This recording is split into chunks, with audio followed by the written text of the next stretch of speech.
Welcome to our channel. Today we how to manage affiliate partnerships with ShareASale, beginner guide step by step clearly. Begin by creating an account on ShareASale. Visit the ShareASale website and click on the sign up button. Fill out the application form with accurate information about your business. After submitting your application, wait for it to be approved.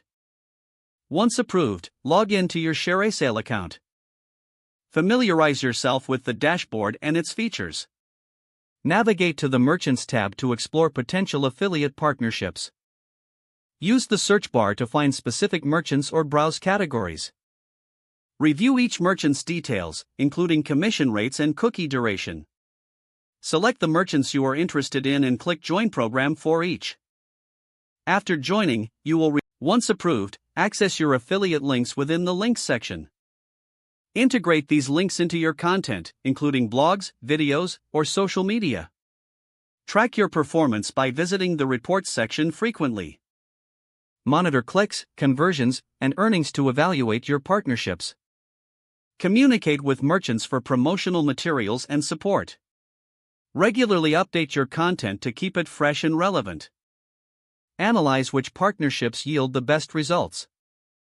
Consider replacing or enhancing partnerships that don't perform well. Stay informed about updates and new merchants joining ShareASale. Keep networking within the affiliate community for potential collaborations. Consistently optimize your marketing strategies based on performance data. Engage with your audience to build trust and encourage clicks on your links. Review your strategies periodically and adjust as necessary for continued success. If the page does not load, refresh the browser or try again in a private or incognito window.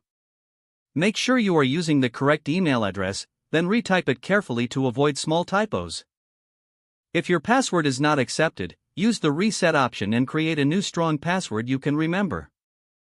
Check your spam folder for verification or security emails, then complete any requested confirmation steps. Don't forget to like this video and subscribe to our channel for more step-by-step tech guides.